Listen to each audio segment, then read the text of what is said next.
be a specially type coated pad that you'll have.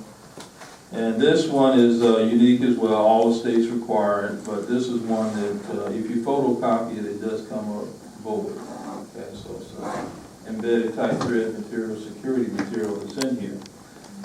I say that because they also do cost us a little bit to use and to purchase. So I ask that you not use them as scratch pieces of paper. Also, most of the time, anyway, that you will not be, at least you'll be getting them from your clinician. Okay? And I want to point that out too, because sometimes these prescription pads can be abused by those seeking to divert medication sometimes. Okay? We do issue them out to providers here, and they in turn allow you to use them and to write out the prescriptions that you will be using. But we do want you to protect those and not let them get into the wrong hands or to have them misused. They do all have a sequential number on them, and we do try, where we do keep up with them, a requirement by the board that we have some mechanism in place to keep up with them. You'll have to do the same thing in your private practice as well. Make sure that you don't let them get into the wrong hands and get misused, okay? There are certain information that you'll put on in. These are pretty self-explanatory, what goes on these prescriptions, okay? With that in mind, also another simple kind of housekeeping indication is what goes on the actual prescription label. And that's going to be, of course, indicative of whatever your practice site is, but there are some certain things that are pretty elementary and basic that must be on your label wherever you are that you have to have. Sort of the name of the patient, the prescriber, the date, the directions, of course, and the quantities that will be dispensed as well as the refill. But this is a really elementary component, but they check this every time they come to inspect you. We just had an inspection last week. They want to know about your label. What's on your label? I mean, but these are the basic things that must be present on your label that's generated for you.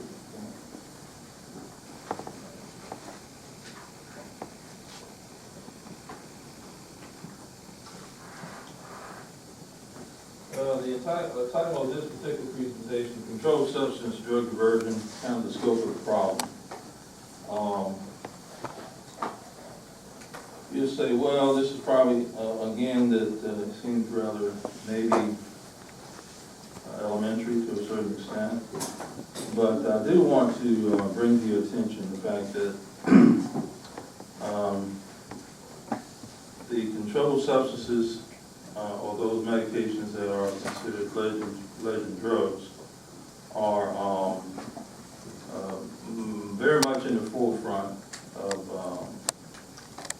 our public officials, law enforcement officials, you name it, anybody that has an opportunity to have the opportunity to write for controlled substances, you're in the forefront. Okay? So as veterinarians coming out into the practice world, you're going to be challenged with the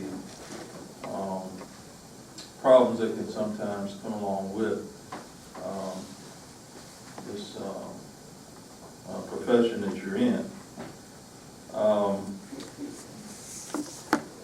The program that is very highly focused on is the Prescription Drug Monitoring Program, which is called the PDM, or have you heard of that Prescription Drug Monitoring Program? Have you heard of that acronym at this point? Have you heard of it at all? Okay. If not, you'll hear more and more about it as you continue your practice, but it's called the Prescription Drug Monitoring Program. The Prescription Drug Monitoring Program, and if you Google it or put it into one of your websites, you'll pull up a page that takes you right to this program. The Prescription Drug Monitoring Program is to validate or to try to provide a source of information for practitioners like yourselves, pharmacists, to monitor what your patients or clients may be doing as far as controlled substances are concerned. But we'll talk a little bit more about that in just a moment. But controlled substance drug diversion is the scope of the problem.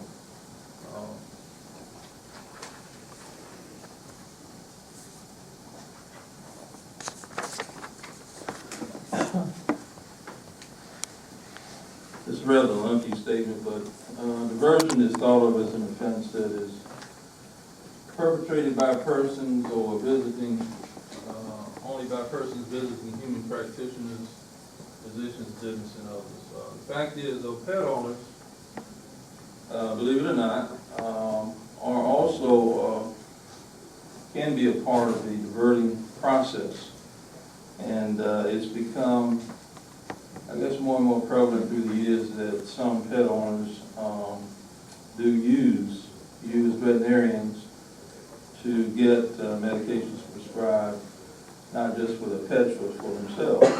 Now, have you had any experience like that, or someone has told you some examples of anything like that that has happened? Have they? Can you hear? Can you give me an example of maybe what you've heard? Sure. I've heard owners say that the dog is painful and wanted tramadol. Tramadol, absolutely, okay. And tramadol is one of those that is being used quite as an opioid. Any others out there? Any others? Okay. You know, you have, I guess as a prescriber, you will have the ability to prescribe many different medications. But you want to always be cognizant of the fact that what you're prescribing and what it's being used for, and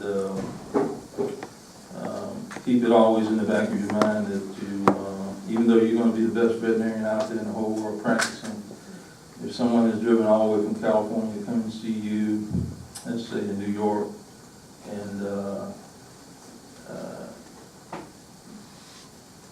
you know, you want to be cognizant of the fact that they may be just a little bit out of jurisdiction just to be coming to see you for particular pain medications to treat your pet. But you're going to be highly sought after, we recognize that. But sometimes geographical travel to seek certain medications, some of the diverters do that quite a bit. They seek the pain relievers as well as the benzodiazepines, which are very sought after on the open market.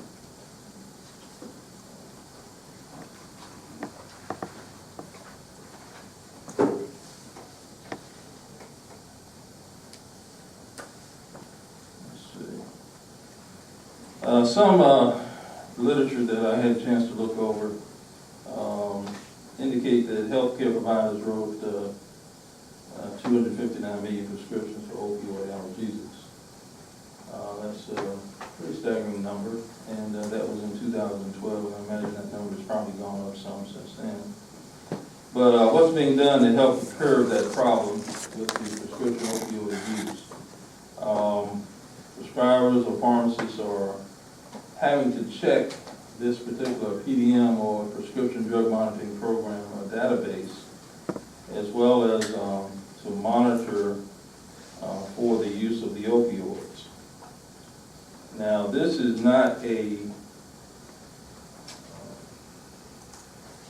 I'm going to say an option now. It's something that is required. So you say in veterinary practices many times, you say, well, sometimes you begin to practice in a little box, in a bubble, and you say, well, what does that mean to me? Because, you know, I'm not part of the problem. And according to this particular statute that's in place now, which is also part of your Veterinary Practice Act, the prescription drug monitoring program is something that you must know about, and you must be familiar with, and that you must, in certain states, are requiring you to actually go into the database. Number one, sign up when you get out. That's the first thing. Once you finish your you get your license, you have to sign up as a part of the prescription drug monitoring program. So there's a database that you go into and sign up with your state where you'll be practicing. And at that point, you'll be able to go into the system and say when a patient comes to you and is visiting and has been, you need to prescribe them a particular controlled medication or pain medication, you'll actually be able to go into the database, query for that patient's name, pull them up, and see what other medications as far as pain control medications that they may be on. I'm talking about the actual owner, of course, because pets don't usually divert medications, right? It's the owner that's doing the diverting.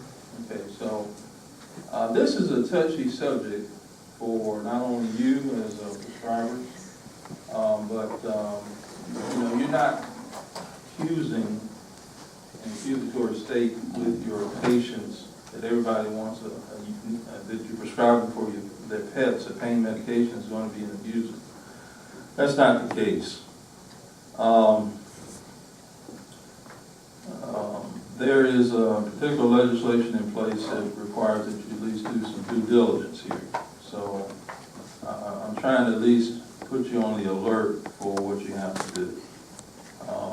This has been a slow-moving type train toward this process of prescription drug monitoring program. All the pharmacists want to dispense. We pretty much do it here for you. We ask you to go back with the prescription and get the patient's information, such as their birth date, their driver's license number, the pertinent information that we need. We're entering that information into a prescription drug monitoring database. Okay. Now, what that allows us to do is Big Brother is tracking, basically, tracks that patient or tracks that owner, and finds out what is in the database and determines how often they're getting those prescriptions filled. Now, that's a requirement for the pharmacist for sure. That's kind of the catch-all where you're going to be putting into the database. But you can actually fill and prescribe from your own practice site, right? You have that privilege. But you must enter that information into the database. That would be wise and prudent for you to do. Let me put it like that. Now, there's been some pushback in legislation from a regulatory standpoint to say, well, why do we have to do this, or should I have to do this? And there have been some things that are rolling that back where some pushback. But with the opioid crisis has been pushed to the forefront like it has, very few practitioners are getting away from this regulatory requirement, let me put it like that. You know, you have enough to do already treating your patients without having to say, well, you've got to query this database and make a determination. Well, have they been going other places, getting other medications for the same purpose?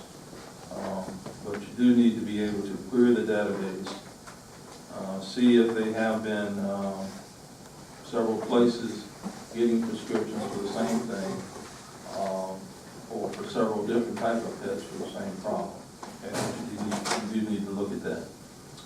But the prescription medications, and the one that I'm looking at, of course, just in Alabama, but whatever state you're in is going to have a prescription drug database. Okay?